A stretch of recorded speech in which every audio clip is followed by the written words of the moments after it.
hubungan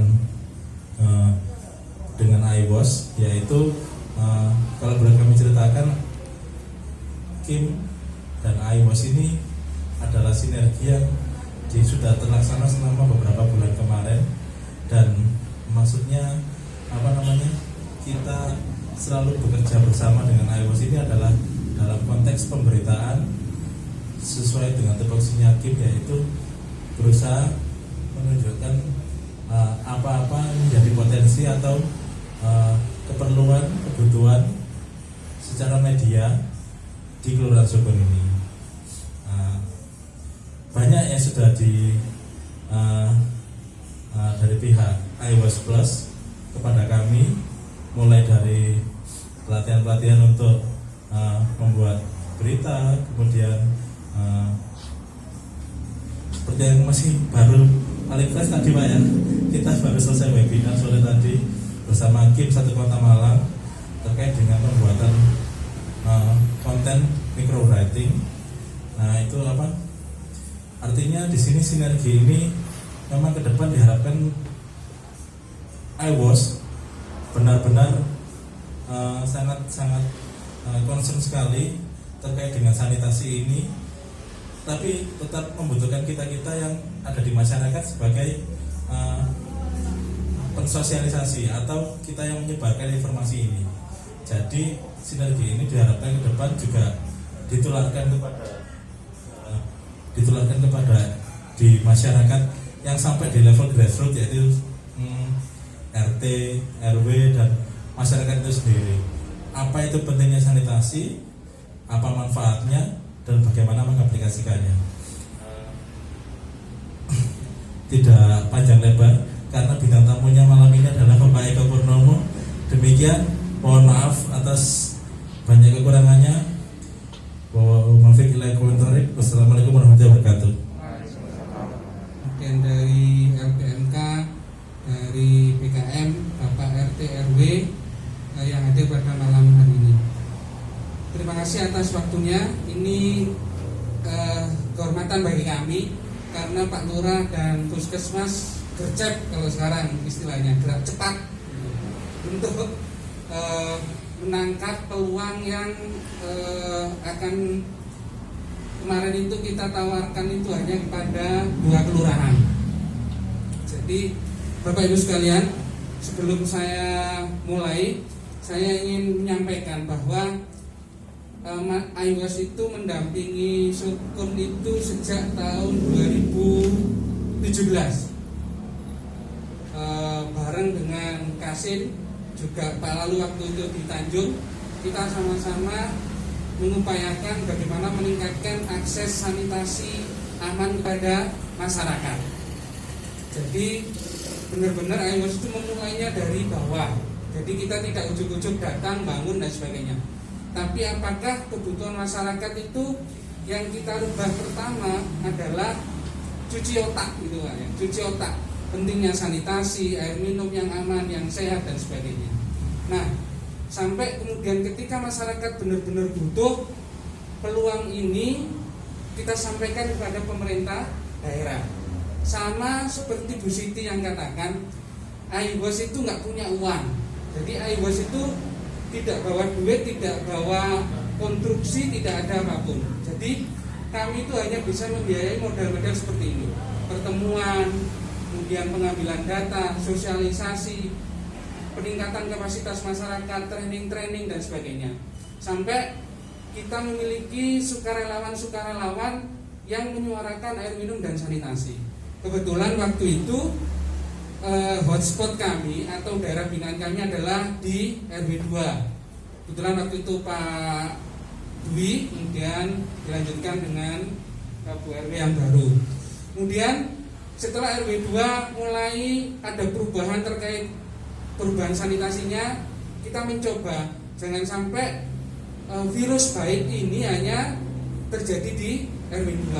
Kemudian kita mencoba untuk mengeterapkan di RW 3. RW 3 ada Mas Andri dan sebagainya, untuk kita ajak bersama berjuang menyuarakan hal-hal yang terkait dengan air minum dan sanitasi.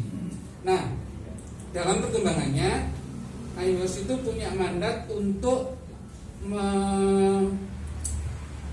mengkampanyekan dan menciptakan bahwa sebagaimana target pemerintah Indonesia yang sudah bekerja sama dan bersepakat dengan masyarakat dunia bahwa tahun 2030 itu tidak ada lagi masyarakat di Indonesia itu yang buang air besar sembarangan. Sanitasinya harus aman. Jadi kalau yang sekarang ada itu, saya yakin semua masyarakat di Sukun terutama atau dimanapun di Malang, kloset di rumahnya pasti punya. Tetapi apakah kloset itu sudah disalurkan pada tempat yang semestinya untuk kotoran manusianya? Hampir rata-rata masih disalurkan ke tempat yang terbuka, atau mungkin ke sungai, ke drainase, atau kadang-kadang sudah memiliki tangki septik, tapi tangki septiknya masih belum aman, mencemari lingkungan sekitar, mencemari sumber air dan sebagainya. Maka ini kita garap bersama-sama. Jadi yang pertama, sanitasi aman itu menjamin bahwa penampungannya harus kedap, Pak. Jadi penampungan itu dalam arti tangki septiknya kedap, yang secara berkala nanti harus dilakukan penyedotan lumpurnya. Kenapa harus kedap? Karena kalau tidak kedap itu pasti akan mencemari lingkungan, sumber air, sumur dan sebagainya.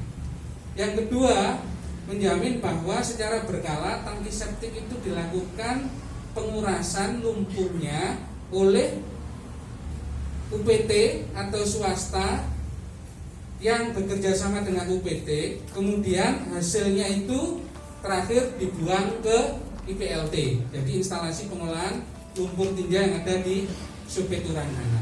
Jadi itu. Nah, itu yang pertama terkait sanitasi. Kemudian yang kedua terkait air minum, saya pikir di hampir keseluruhan Kota Malang tidak ada masalah. Akses air minum rata-rata di RW 2 Sukun maupun RW 3 atau Sukun secara umum itu rata-rata sudah menggunakan air yang PDAM. Insya Allah PDAM Kota Malang cukup aman, kontinuitasnya juga terjamin. Jadi memenuhi standar kualitas, kuantitas, kemudian kontinuitas dan keterjangkauan. Jadi itu yang kita kampanyekan. Jadi yang jelas akses air minumnya harus perpipaan. Jadi kalau yang sumur bagaimana? Ya diupayakan segera untuk beralih ke yang model perpipaan. Baik itu perpipaan yang dikelola oleh masyarakat melalui HIPAM ataupun yang dikelola oleh pemerintah daerah melalui PDAM. Nah, kemudian dari sisi pendanaan kami juga bekerja sama tidak hanya sekedar dari pemerintah. Jadi kita tidak mengandalkan pemerintah. Jadi tidak hanya mengandalkan pemerintah maksud saya. Jadi apapun pendanaannya kita coba tempuh untuk itu. Maka inisiasi ini sebenarnya sudah 1 tahun kita coba untuk menawarkan. Kadang-kadang swasta itu tidak tertarik Pak terkait dengan sanitasi. Tapi bagaimana swasta itu kalau CSR senangnya kan bikin taman, kemudian bikin apa itu haburan atau yang nampak, yang kemudian logonya itu bisa ditampilkan di situ. Oh ini loh sumbangan dari BRI, atau mungkin mobil ambulan CSR dari Bank Jatim, atau kalau yang truk itu dari Bank Mandiri itu ada untuk suplai air minum itu. Nah itu nampak berseliweran dan sebagainya. Tapi untuk sanitasi mereka sama sekali tidak tertarik karena memang tidak bisa dilihat dan logonya nggak bisa ditempel itu. Artinya kelihatan bahwa mereka itu melakukan CSR-nya kepada masyarakat di bidang sanitasi. Tapi kami berusaha untuk meyakinkan. Jadi kalau yang di Malang ini memang baru pertama kali swasta tertarik. Di beberapa lokasi di dampingan IWOS, terutama yang paling gencar itu di Kabupaten Gresik, itu Petrokimia, kemudian Bank Mandiri, Pertamina Rubikan, itu banyak sudah menyumbangkan dananya untuk pembangunan sanitasi. Nah, kemudian inisiasi 1 tahun ini kemudian mulai didengar oleh pemerintah, oleh swasta, yaitu dari DKK Kompas, Dana Kemanusiaan Kompas, Pak. Jadi Dana Kemanusiaan Kompas itu akan dikucurkan. IWOS itu punya 5 dampingan regional. Jadi yang dikasih kesempatan cuma 2, yaitu Jawa Tengah dan Jawa Timur. Kemudian Jawa Tengah itu hanya 1 kota yang minat, yaitu Kota Magelang. Kemudian Jawa Timur, sebenarnya kemarin itu kita di antara 8 kota dampingan, kemudian diputuskan teman-teman itu mempertimbangkan Kota Malang. Kemudian saya ditanya, Kota Malang kira-kira yang siap mana? Saya langsung syukur, saya langsung itu. Kemudian tanpa ini ibaratnya berkomunikasi, karena apa? Saya melihat masyarakat Sukun itu kompak, kemudian edukasi terkait sanitasi, termasuk bekerjasama dengan tim itu juga kuat untuk menyuarakan isu-isu sanitasi aman. Kemudian yang kedua, kita tawarkan juga ke Kelurahan Tunjung Sekar. Nah, konsepnya Pak, nanti yang ditawarkan itu adalah sebenarnya dari Kompas itu membebaskan itu dalam arti dana itu akan langsung diberikan kepada kelompok masyarakat, bukan perorangan ya, kelompok masyarakat. Jadi nanti tapi harus ada yang bertanggung jawab siapa pengelolanya gitu. Maka hari Senin kemarin kami mencoba berkoordinasi dengan puskesmas dan kelurahan. Ya, mungkin yang paling tepat nanti akan dimandati oleh BKM. Monggo. Jadi kalau memang nanti dananya ini berarti nanti akan masuk ke BKM. Nah, BKM inilah yang akan mengelola pendanaannya kepada masyarakat. Nah, kami melihat memang dibandingkan dengan dana pemerintah barangkali tidak besar gitu. Tetapi bagaimana inisiasi yang sudah ibaratnya uji coba swasta mau melirik sanitasi itu coba kita wujudkan gitu. Jadi konsepnya nanti saya akan mencontohkan saja di RW 3 Sukun itu di dalam musrenbangnya dan menjadi prioritas itu adalah terkait pembangunan biowil. Ini sudah ada perencanaan bahwa RW 3 itu akan dalam kurun waktu nanti semua masyarakatnya akan tersambung dengan biowil. Nah, kemudian berapa yang dibutuhkan untuk biowil ini? Ada sekitar 52 ya Mas Andrea, 52 titik. 52 titik yang diusulkan. Sejak 2 tahun terakhir di RW 2 itu baru mampu melayani 9 titik dari 52 usulan itu.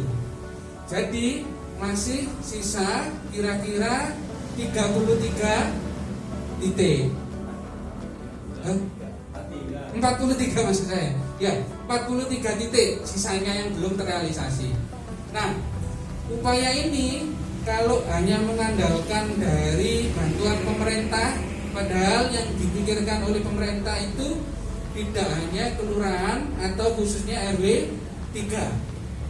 Seluruh sanitasi kelurahan, baik itu dari DAK maupun dari PUPR, dari APBD maupun DAK, itu tidak hanya Sukun yang butuh, tapi hampir semua kelurahan juga membutuhkan. Nah, kalau ini hanya dikerjakan oleh pemerintah, mungkin kurun waktu kita hitung kemarin kalau rata-rata per tahun 3, barangkali butuh hampir berapa Pak? Berapa tahun? 14 tahun baru selesai. Nah, bagaimana upaya kita? Nah, kemarin itu konsepnya bagaimana kalau untuk keluarga yang tidak mampu, benar-benar bantuan pemerintah itu atau hibah pemerintah itu kita alokasikan untuk keluarga-keluarga yang memang secara ekonomi, pendapatan dan sebagainya itu tidak mampu untuk membangun sanitasi aman. Nah, terus untuk keluarga yang mampu, pendekatannya harus kita rubah. Jadi kalau boleh kita sebut itu smart subsidi, Pak. Jadi subsidi itu harus benar-benar terarah kepada masyarakat yang benar-benar membutuhkan. Itu yang konsepnya. Nah, untuk masyarakat yang kaya, maksud saya mampu dan sebagainya, harusnya mereka harus secara mandiri mengatasi sanitasinya, Pak. Artinya apa? Bikin sanitasi aman yang kedap harus mandiri tanpa bantuan dari pemerintah. Karena Bapak tahu bahwa Kota Malang itu sudah memiliki Perda nomor 2 tahun 2017, di mana setiap keluarga itu diwajibkan memiliki tangki septik yang memenuhi standar kesehatan, yaitu kedap. Nah, bagaimana dengan masyarakat yang menurut saya dikatakan miskin tidak, dikatakan menengah lah itu.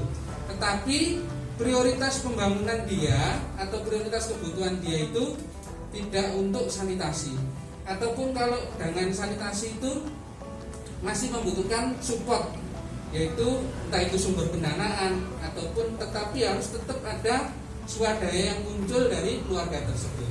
Nah, akhirnya barangkali Kompas inilah yang kita tarik untuk hal yang mengarah ke sana. Jadi konsepnya kemarin itu saya sebenarnya menawarkan dua hal kepada Mas Andri waktu itu yang saya ajak diskusi, karena Mas Andri tim Monef dan juga mengetahui lokasi di RW 3 waktu itu. Walaupun nanti kesempatannya kepada semua RW, kalau memang konsep ini bisa diterima, tetap memiliki kesempatan. Jadi saya tawarkan kalau pingin yang murah, sanitasinya bisa dengan harga 3 juta.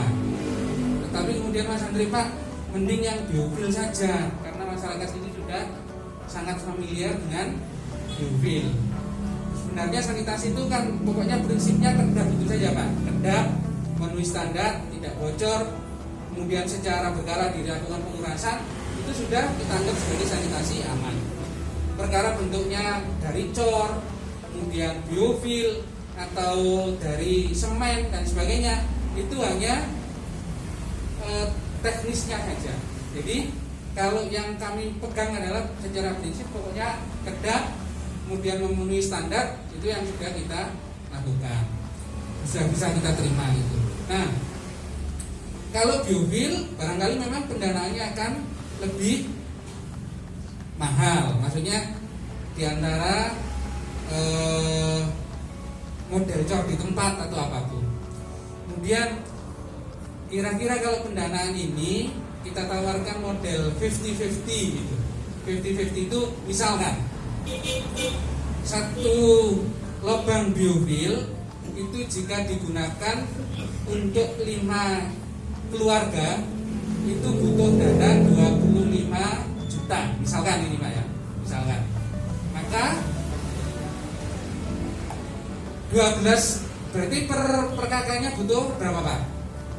Kalau dipakai 5 orang misalkan, 5 keluarga 5 juta. Oke.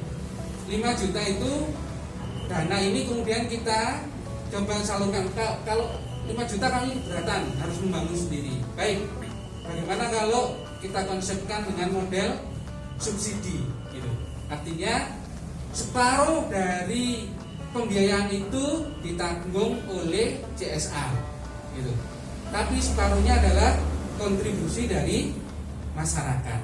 Nah, ini pun masih kita peringan lagi. Bagaimana separuhnya itu?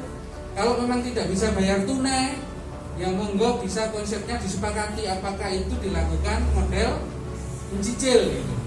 Misalkan kalau 2,5 juta bisa dicicil selama sekian kali, misalkan entah 10 bulan atau apapun.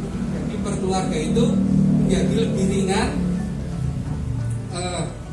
Dia tidak mengeluarkan dana tunai secara langsung, tapi dikelola oleh lembaga yang tadi. Nah, kemudian yang hasilnya inilah yang kita kembangkan ke tempat-tempat yang lain. Bagi Kompas, ini hibah murni Pak, hibah murni itu diberikan. Tapi tolong biar semuanya juga merasakan konsep ini, dan orang-orang yang mungkin keberatan untuk membangun dengan pendanaan yang tunai, kalau nanti hanya mengandalkan dari bantuan pemerintah akan lama, maka inilah yang coba kita tawarkan untuk itu. 2 titik tahun 2019 3 titik dan 1 IPAL dan 1 unit IPAL komunal. Terus dari DPU tahun 2018 8 titik. Untuk RW 3 total keseluruhan adalah 11 titik. Yang 1 titik adalah dari DPU. RW 4 titik dari kelurahan, 2 titik dari DPU. RW 6 7 titik semuanya dari kelurahan. Dan mohon maaf, ini tidak terhitung dengan IPAL komunal yang di RW 6, RW apa itu, RW 4, RW 1, dan juga dari Sukis kami tidak menghitung. Jadi kami berhitung ini adalah di APBD kelurahan dan DPU. Itu informasi yang bisa didapatkan sementara ini, ya, sementara ini sampai tahun 2019. Jadi di kelurahan Subur. Tahun 2020 mungkin ada, nanti usul datanya kan sudah selesai.